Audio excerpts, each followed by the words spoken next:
Hello, Houndish here, and today we're jumping in with another Destiny 2 video, this time with a preview for the weekly reset coming up on the 25th of March. So, going into this week, we are in the final week of Act 2 for Heresy. Of course, it's been a short act. That means in this final week, we still get some story. So we'll see what revelations there are there. Also, of course, then we'll head into Act 3 with the next weekly reset. So possibly some reveals for that later on in the week. Otherwise, it's also the last week for Guardian Games this year. Plus, we'll cover some updates from Bungie and changes for the game, featured activities, rewards, and everything else related to the weekly reset. But before we go any further, if you don't want to lose your cabals in the Ascendant Plane, you need today's sponsor, and it's the mighty Manscaped. So Manscaped have been creating some of the world's best men's grooming products for many years, which is why they're trusted by over 12 million men worldwide. And today we're introducing their latest game changer, the Handyman. The Handyman delivers a quick, close shave in the smallest form factor yet, with Manscaped's unique dual blade system, which features a standard foil shaver as well as a leveling blade, which can deal with up to 3 days of growth. This thing is sleek and compact, but still packs a punch with its skin-safe technology, waterproof design, battery indicator, and 60 minutes of runtime. Even better though, if you're on the move, you can now get the quality Manscaped experience in half the size, which makes it a super easy traveler if you're moving around. So what are you waiting for? Manscaped are so sure you'll love it that they'll give you 20% off and a 30-day money-back guarantee with free international shipping. That's right, if you go to manscaped.com/xhoundishx, you can get the huge 20% discount by using code Houndish20 at checkout. Again, you'll get the free shipping, so follow the link below, use code Houndish20, and thanks once again to Manscaped for sponsoring the video.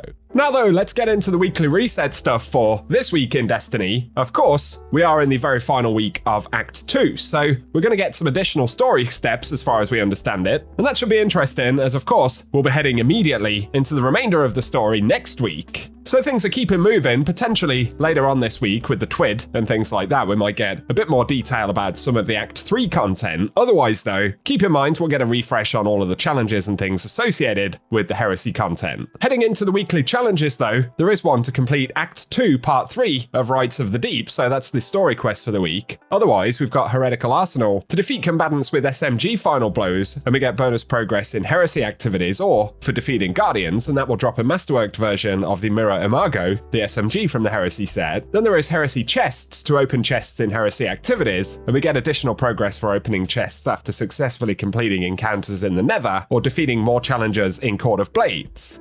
There's also a challenge to defeat challengers in Expert Court of Blades, and then we have Heavy Slayer to defeat combatants with heavy weapons in Court of Blades, and we get bonus progress for spending stolen runes on the following purchases. That includes Ritual of the Deep and Ascendant Slayer. Plus we'll get another Curio of the Nine, as we can see, for rapidly defeating combatants in Court of Blades. Otherwise, there is Commendation Appreciation to earn progress for giving commendations in Vanguard, Crucible, or Gambit activities, taking all challenges to complete weekly playlist challenges, including Vanguard Ops, Crucible, Gambit, or seasonal activities. Then there's High Value Hunter to defeat powerful combatants in Gambit, and we get bonus progress for defeating high value targets. And finally, Metamaster to defeat combatants with fusion rifles, glaives, machine guns, trace rifles, rocket launchers, or linear fusion rifles. And bonus progress will be granted for defeating Guardians. Otherwise, when it comes to Heresy stuff, I'll keep you posted if there are any important things to be aware of when we get to the weekly reset. Otherwise, it is the final week of Guardian Games right here, so of course Titans have been doing very well. Warlocks have been struggling fairly significantly this time around. So I feel like the outcome is becoming increasingly obvious, but outside of that, if you want to pick up any cosmetic items, complete challenges, weapons, whatever it is, of course, we've got just a few days remaining as of the weekly reset in order to get that stuff done. We'll also get yet another refresh on the Sunder Doctrine, so good luck if you're hunting down any rewards there. And in the Pale Heart, as always, we'll get a new featured co-op mission, plus we still have the pinnacle drops for Salvation's Edge, as well as Excision.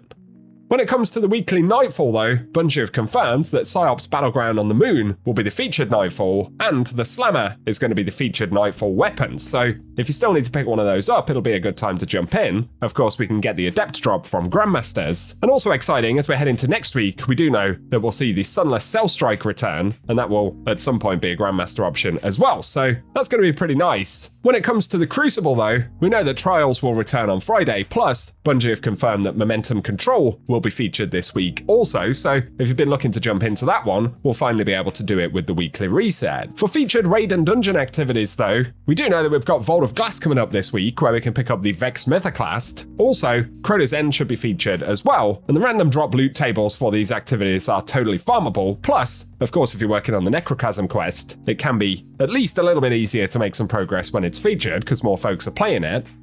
Otherwise, we should also have Warlord's Ruin as a featured dungeon this week, where we can pick up the Buried Bloodline. For the other featured dungeon, we're not 100% sure, as the rotation's been a little bit messed up over the past few weeks. It will either be Vesper's Host or Grasp of Avarice. Last time Vesper's was featured, the rewards weren't actually dropping with the boost, so we'll have to see what happens on the reset on that one. It's hard to say, as the rotation is slightly out of whack, but otherwise those endgame activities will be totally farmable this week. For the featured exotic mission though, we should have Node Override Avalon, where we can pick up the Vexcalibur featured this week, so a good time to jump into that if you need to pick it up or get any of the upgrades. Plus, in the Eververse store, we'll have another week of featured Guardian Games items, so I'll keep you posted with that at the weekly reset on Tuesday.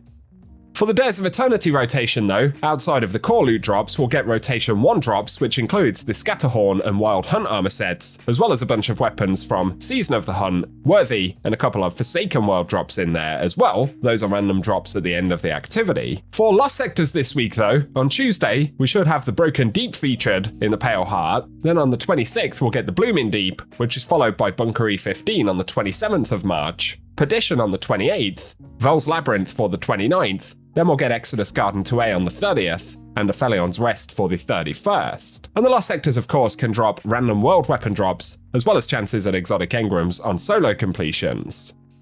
Final mention for the moment though, the Ascendant Challenge in the Dreaming City this week will be Aura Borea, which can be accessed via Aphelion's Rest in the Strand, so pretty easy to find, but I will run a clip of the location and collectibles at the end of the video for any folks who are still picking those up. For now though guys, that is what we have to round up for this weekly reset. As always though, I'll keep you posted with more Destiny news through the week. We'll probably get some updates regarding Act 3, like I said, so keep it locked and loaded for that. Hit subscribe if you are new around here, and the notification bell if you don't want to miss out on any content. Let us know if you'll be jumping into the game this week as well in the comment section. Plus, if you found the video helpful, a rating below really does help us on the channel as well.